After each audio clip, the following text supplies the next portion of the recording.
So apparently up to this point, I have been Halloweening wrong, because not only do I have, I don't think, any slasher movies on my list, I also haven't talked about a single Halloween movie. So I'm going to take this opportunity to rectify that situation. Let's get some slashers into this month, and this is also my chance to go at a guy on Twitter. This one is for you, Cyanide.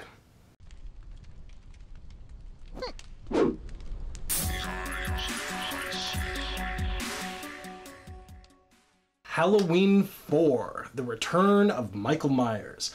This is part 1 of the Thorn cycle, or the Cult of Thorn cycle, which it encompasses Halloweens 4, 5, and 6. Let's do a very, very brief history of the Halloween franchise. You originally had number 1 in 1978. That was the movie that kicked everything off. It was about Laurie Strode and a bunch of babysitters being stalked by a creature, or a person, rather, referred to as the Boogeyman, or in the credits and throughout the movie also referred to as the Shape. Then you had 2. Number 1 was such a huge success, and they gave us 2 despite the fact that Halloween was supposed to be a horror anthology series. There was never supposed to be any continuation to the Michael Myers saga. It was supposed to just be that movie and then go on from there. But it made so much money and it was so popular and everybody loved it so much that obviously we're going to get a sequel. So John Carpenter gave us Halloween 2. That movie gave us a little bit more information that Laurie Strode was actually Michael Myers' sister, and all of this was methodical and he was purposely going after her.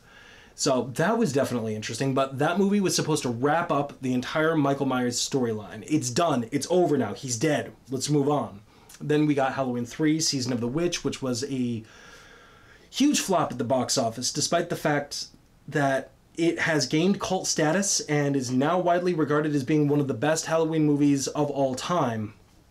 And it gave us the Silver Shamrock. I mean, I love that movie. I've always loved that movie. And I don't mean to sound like a hipster when I say that, but I mean, a lot of people have come to realize how good that movie is. The problem is that because of Halloween's 1 and 2, Michael Myers was the face of that franchise, so 3 bombed. So that's when the studio came back with number 4. Now we're supposed to continue on with the Halloween saga with Michael Myers. So Halloween 4, The Return of Michael Myers. I remember loving this movie when I was a kid. I think the first time I saw it, I was around 11 or 12. Dear God, what was I thinking? This movie, I'm always going to have a soft spot for it. I really will, but it is not good. This is the epitome of what people are talking about when they talk about bad slasher movies. First off, could they have spent 5 minutes more on Michael Myers' mask? Did they like slap that together with like bubble gum and a little bit of masking tape in an hour on a random Sunday in between football games or something? What the hell were you doing? There's like no detail to the face. The hair is completely slicked back. I realize he's supposed to be called the Shape, but sweet mother of God, that mask was awful. Absolutely awful. Worst of the franchise by far.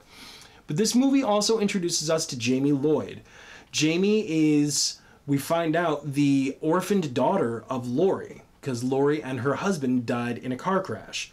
So Jamie is Michael Myers' niece, and he has come back to take out Jamie because he has to kill every member of his family. He has to kill the bloodline. We'll find out why later. So there's not much to say about this movie. Most of what I can say is actually going to kind of be ripping it apart. Like, for the love of God, why is his hair blonde in this one scene? I don't understand. Apparently they lost the mask and had to get a replacement, and the replacement had blonde hair. Maybe that's the truth. I know I've heard that story, but I don't know, maybe they just left it near some peroxide or something like that. I don't know. But this is the movie that started the Thorn trilogy, so we had to get through that to get to this one, Halloween 5, The Revenge of Michael Myers. So after the end events of Halloween 4, in which Jamie goes full Myers and tries to kill her stepmother, foster mother, but regardless, she tries to shank her with some scissors. After those events, she's hospitalized, and she is also rendered mute. She cannot speak, or rather, she won't speak. But we also find out that she shares a psychic link with Michael Myers, who has been laying dormant after the events of 4 for a full year. But he's back, and his mask is much, much better in this movie. This movie had a lot more wind to it. You kind of have to get through 4 to get to 5 and 6. 5 was fun. It had a lot of great kills. It had a hell of a lot of body count. It had some great shots with Michael Myers just standing in the background. You know, harken back to the old days of John Carpenter when there was always something going on in the background. The movie itself was not composed that way, but certain shots were, and that was good. I mean, it was wholly effective in the scenes where they utilized it.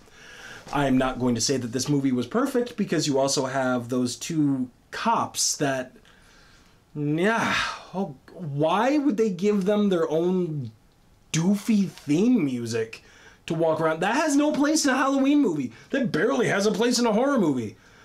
That barely has a place in a film outside of the Disney Channel. But I enjoyed 5 a lot more than I remembered enjoying 5. I mean, I knew that it was enjoyable when I was a kid, but I also remembered 4 being enjoyable as a kid. And 4 kind of broke my heart in a lot of ways. I'm still always going to love it, but damn. But 5, I'm going to remember 5 a lot more fondly. Maybe it also takes some context, first off, but secondly, the acting is better. There's a lot more winks to other movies, and also it dives a lot more into the lore, and a lot of reasons why this is referred to as the Cult of Thorn trilogy. Because now you're finally seeing the druidic rune that is on Michael Myers' wrist, and you start to figure out that there's more driving Michael than just madness and rage. Turns out it's actually an evil force. It's a demon. It's an evil entity.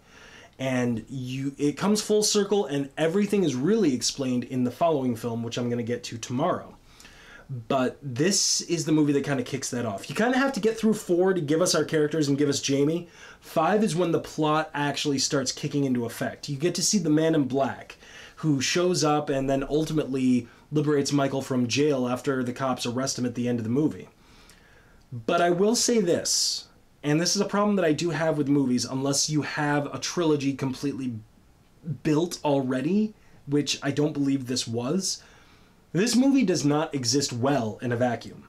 This movie is actually a hot mess in a vacuum. The only reason that this movie is as good as it is, to me at least, is because of number 6.